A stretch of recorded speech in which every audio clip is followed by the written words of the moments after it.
It's no surprise that there is a great injustice with cops policing our roadways.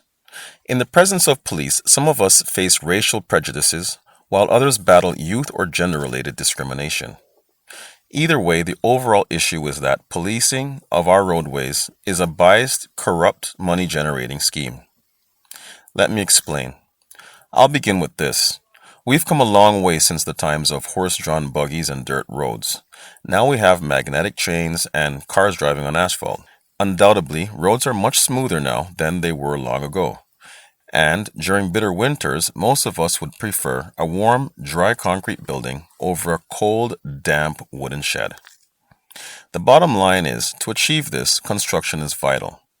Construction allows us to move forward as a species and it makes advancement a reality.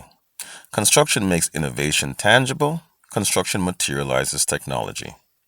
Regrettably, construction severely congests roadways, and construction workers are left vulnerable. But still, construction is a chosen profession. It isn't forced onto the workers. At work, we are all vulnerable in some way, but like construction workers, it's our choice to continue working. Police officers do a fantastic job of protecting our society. And when safety is a concern, who wouldn't want an officer present to alleviate potential threats? However, cops can become very busy, and occupying their time isn't always a responsible decision, especially when there are more vulnerable people to protect, people whom have no choice in becoming endangered. It should be a constant duty of law enforcement to always remember the more vulnerable, like the disabled, the young, and the elderly. But most importantly, the young, which leads us to the topic of this discussion. The Toronto District School Board has almost 500 elementary schools containing nearly 400 students in each. That adds up to roughly 200,000 students between the ages of 3 to 13 heading to school throughout the week, with a large portion of which walk to school in the mornings. Local students take similar paths because they live in the same neighborhoods, so often there's a vast number of children walking together through intersections and in groups on the sidewalk. These groups create a backlog on the road as traffic must slow down, stop, or adhere to the crossing guard, doing their best to help guide these unskilled, vulnerable children. As a result, this backlog of traffic breeds frustration, impatience, and rage. All these emotions compel drivers to make rash decisions, and it's only a matter of time before an accident happens from uncontrolled human behavior. The morning and afternoon rush has too many unguided motorists fighting for limited space, trying to get to similar places for similar times.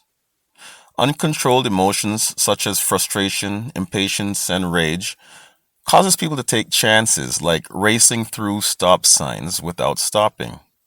And we don't need statistics to show this as an imminent problem. This poses a question. Why do police patrol construction sites, but they ignore elementary schools? Is it simply because of money? Why do police sit by construction sites protecting adults whom actively chose that level of endangerment?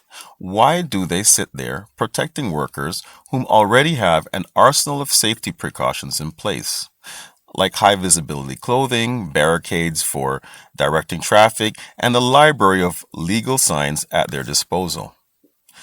Police take on the task of protecting construction workers, but show no regard to helping the crossing guard who has one stop sign and one high visibility vest. Police sit at construction sites to ward off ill-mannered drivers, but those are the same drivers driving past our schools in the mornings, afternoons, and evenings. Why don't police stations put the same effort into sitting at intersections and crosswalks that are located near schools? Why don't they sit as a deterrent in areas where there are far more vulnerable individuals? Vulnerable individuals with less skill, less training, and less resources at their disposal. Vulnerable individuals who are not just vulnerable to traffic, but also vulnerable to pedestrians passing by. Do police only care about money?